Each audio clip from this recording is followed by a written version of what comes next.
Wow, wow, wow. That dude, I'm so sorry, man. Mm. He clearly was using you. He wanted to come up. Subject: I thought I was just a listener. Then I became the story. Part 1. Hey, man. First off, I just want to say I've been watching your True Story channel since January of 2024. I never missed a video. I used to watch them after work, while eating, or in the background when I was doing laundry, hitting the gym, or even just winding down. The crazy thing is, I subscribed because I was entertained. I thought, damn, these stories are wild. But deep down, I figured, that'll never be me. Well, here I am. This is Kyle. I'm writing to you now because for months I debated sending in my story. And after what I've been through, I don't care how long it takes you to get to this one. I just need it out of me. And I'm going to take you back to how it all started. Maybe some guy out there is where I was a few years ago, dreaming big, trusting too deep, and blind to what's really going on behind his back. Let me start from the beginning. Junior year, the note. I was a junior in college. I played football, starting safety for our team. We weren't Alabama or anything, but we were good enough to have scouts watching. At the time, my whole life was football. I trained year round, ate clean, watched film on weekends. I had tunnel vision. I wanted the NFL, bad. Not just for the money or fame, but because I wanted to give my parents a better life. My dad worked at the plant, and my mom cleaned houses. We never had much, but they supported my dream every step of the way. Anyway, one random Tuesday morning after practice, I found a little note tucked under my windshield wiper. I thought it was a parking ticket, but nah. It was this small pink sticky note that said, "Nice game Saturday. I think you're cute. Lynn." No number, no last name, just Lynn.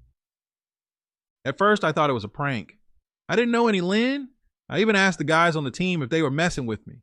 Everybody denied it. Over the next 2 weeks, I started finding more notes on my locker, in my gym bag, even slid under my dorm door. Stuff like, "I saw you at the library. I love the way you smile." One day you'll know who I am. Until then, just know someone's rooting for you. And yeah, I'm not gonna lie, it was flattering, mysterious. For a dude who was focused on grind 24/7, it was a soft little distraction I didn't know I needed. Then, one day after practice, I found a note that just said, "Turn around." I did, and there she was, Lynn. Meeting Lynn. She was standing there in this oversized hoodie, jean shorts, and some old beat up Converses.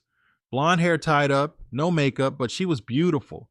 She had these big blue eyes that were almost too innocent, like something out of a teen drama show. She was shorter than I expected, maybe 5'2". I remember thinking, how the hell did this tiny girl get access to the locker room to leave a note? She just smiled and said, "Hey Kyle, I'm Lynn." We started talking right then and there. She told me she was a psych major and had been following our games all season. Said she'd had a crush on me since sophomore year but was too nervous to say anything. The notes. Her way of building up the courage. She was sweet, man. Real sweet. She laughed at my corny jokes, went to church with me, and even asked to come watch me train.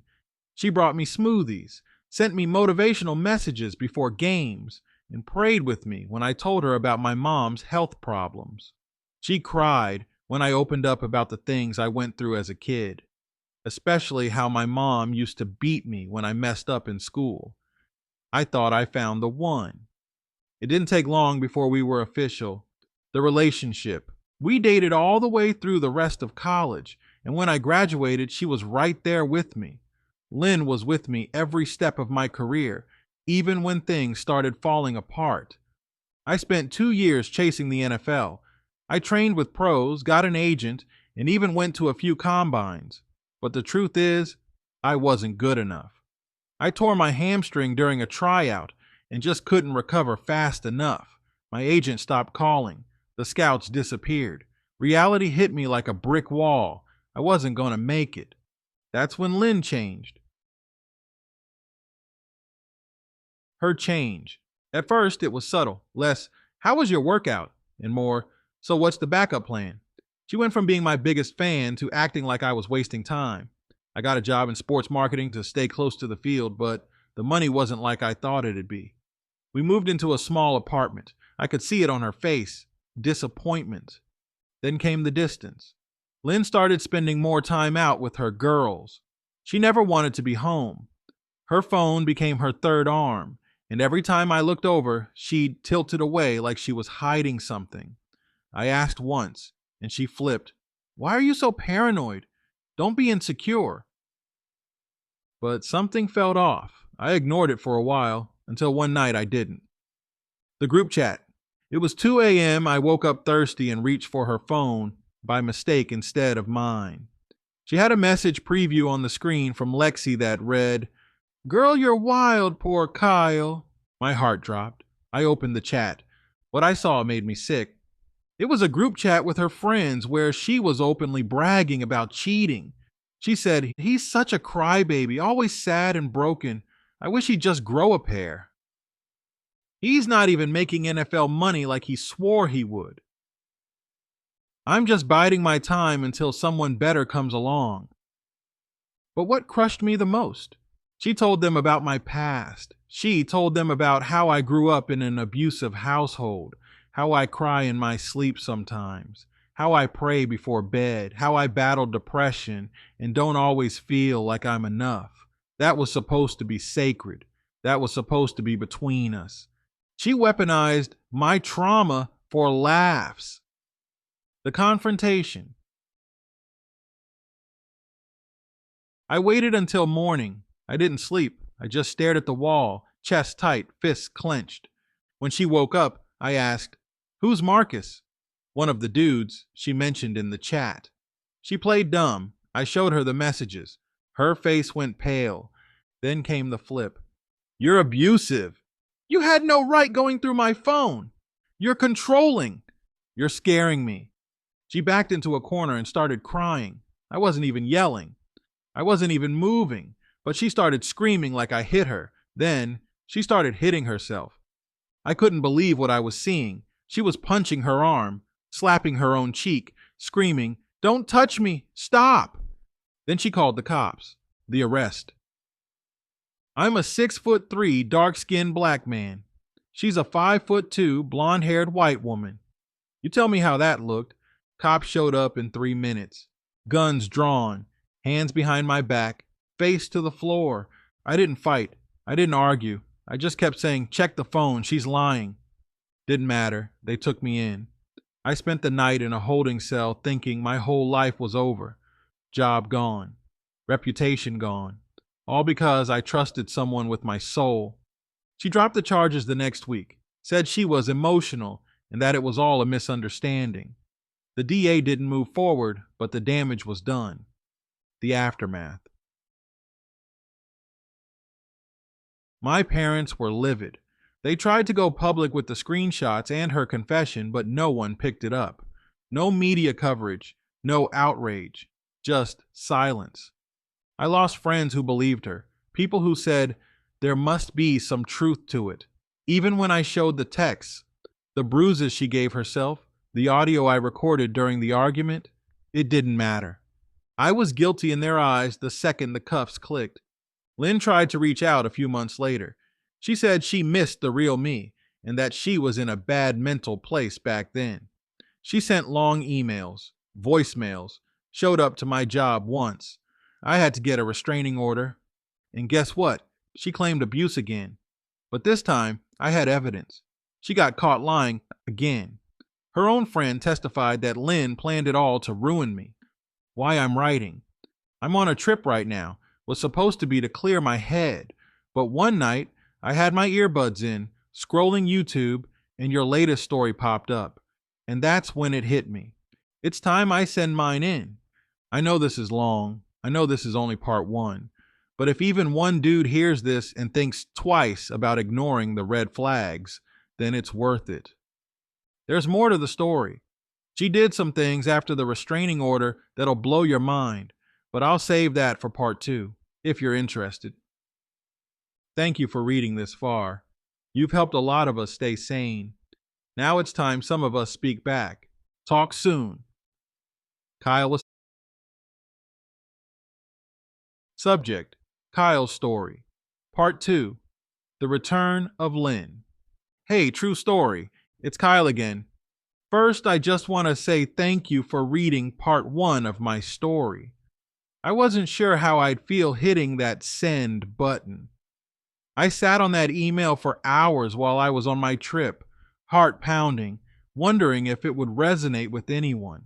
But when I saw that you actually read it, man, it hit different. I felt seen. I felt validated. And it reminded me that I wasn't crazy for what I went through. So, again, thank you. Like I promised, this is part 2 of my story. I wish I could say things ended after she dropped the charges, but if you've read or listened to enough of these kinds of stories, like I have, you already know how this goes. Sometimes, when someone like Lynn doesn't get the last word, they don't walk away quietly. They come back. And when they come back, they don't come with flowers. They come with fire. This is how Lynn tried to come back into my life, and how I had to legally shut the door for good. Aftermath. Living with a label. After the charges were dropped, I felt like I was supposed to be okay. She had admitted to lying. The police knew it. My parents knew it. My friends, those who stood by me, knew it. But there was still a stain on my name that I couldn't wash off. I'd walk around campus and feel people's eyes on me. You know that feeling when someone's trying not to look at you, but they're definitely talking about you? That was me. Everywhere I went, there were whispers. A few former teammates kept their distance. A couple girls who I used to tutor in econ literally crossed the street when they saw me coming. And the worst part? I still had love for Lynn, as crazy as it sounds. It wasn't that I wanted her back, hell no, but I wanted to believe that the girl who used to leave me notes on my car, who held my hand after tough practices, who cried with me when I didn't get drafted, that girl wasn't all a lie. But every time I tried to make sense of it, I'd remember that group chat, those texts, how she mocked my trauma, called me a crybaby, told people things I trusted her with. That version of Lynn, the real Lynn, was dangerous, and I would learn just how dangerous she could be. She came back. It started a few weeks after the dust had settled.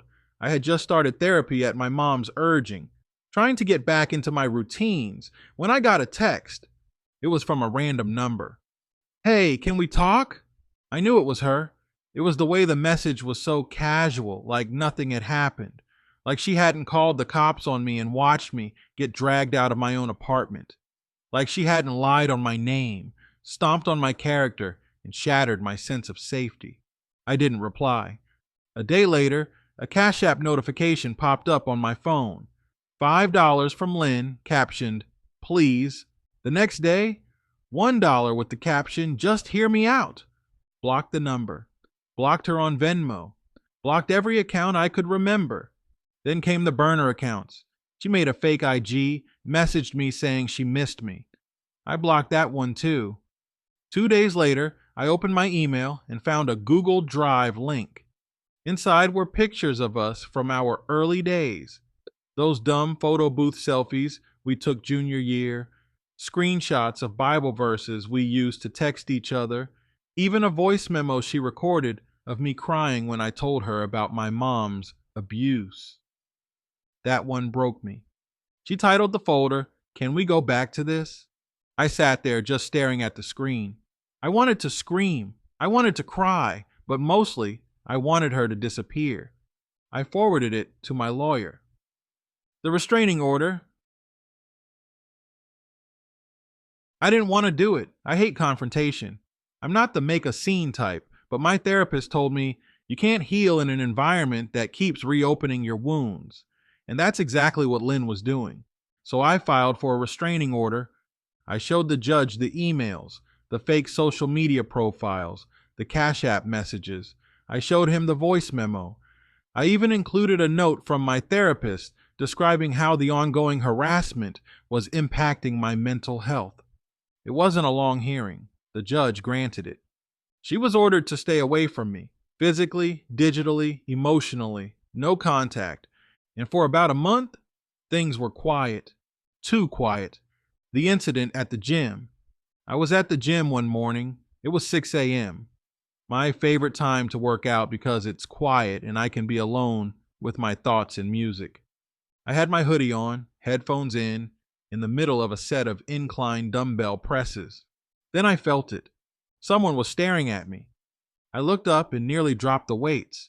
It was Lynn, wearing black tights and one of my old college hoodies, the one she used to steal from my closet. She didn't say anything, just stood by the wall, staring, smiling. I sat up, breathing heavy, not from the set, but from the rush of adrenaline and anger and fear. I motioned to the gym staff and told them she was violating a court order. To their credit, they acted fast. They called the police. Lynn tried to play dumb, said she was just working out, said she had no idea I'd be there. The officers showed up, saw the paperwork I had, and escorted her out. That was the second time she was in the back of a police car, and I wish I could say it was the last. She flipped the script again. A week after the gym incident, I got a knock on my apartment door. It was 2 officers. Deja vu. They asked me to step outside. I felt my stomach drop. Apparently, Lynn had filed a counterclaim, said I had been stalking her, that I'd followed her to the gym, that I'd shown up at her job, that I had been threatening her over text. It was all lies, but lies that came with paperwork. I was served. My lawyer told me it was a desperate move, that people who violate restraining orders sometimes do this to flip the narrative. We gathered everything, my gym check-in logs, my phone records, even security footage from the gym showing she was the one who entered after I did. After 2 weeks, the court tossed her claim out. Another lie proven false. But what about my reputation? Here's the thing people don't understand about being falsely accused. Just because it's dismissed doesn't mean the damage goes away.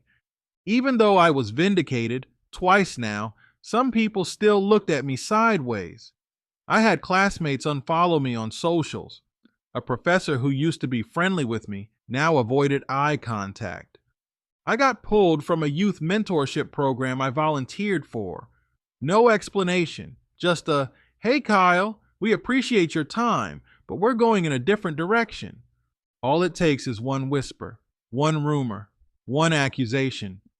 People don't care about due process. They care about perception. And for a while, I thought about giving up on dating, on school, on life. But I didn't. Finding myself again.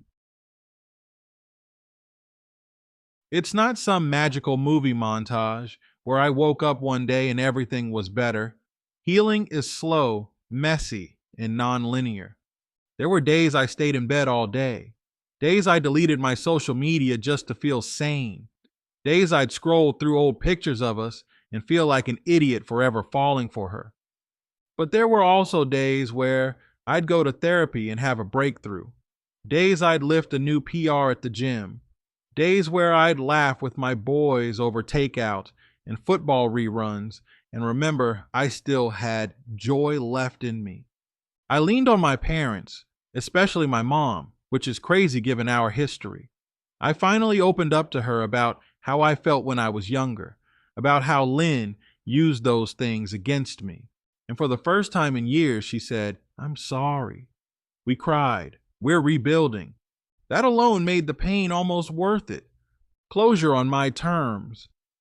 Lynn tried reaching out one last time. It was through her sister. Then she sent a message saying Lynn was getting help and wanted to apologize in person. I told her if Lynn showed up anywhere near me again, we'd be having this conversation through another courtroom wall. I meant it. That was the last time I heard from her. To any guy listening, If you're reading this and you've been through anything like what I went through, I want to say this. Your pain is valid. Your voice matters. And even when no one believes you, you keep your head up and move with integrity. The truth always comes out. Maybe not today, maybe not next week, but eventually lies crumble under their own weight. Don't let anyone weaponize your vulnerability. Don't let anyone use your past as ammunition.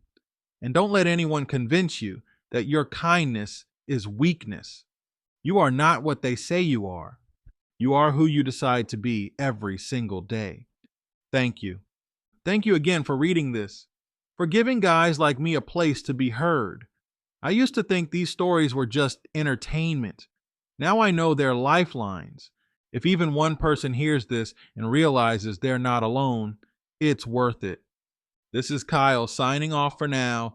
There's more to tell about how I'm rebuilding, about love and learning to trust again, about the man I'm becoming in the aftermath of all this.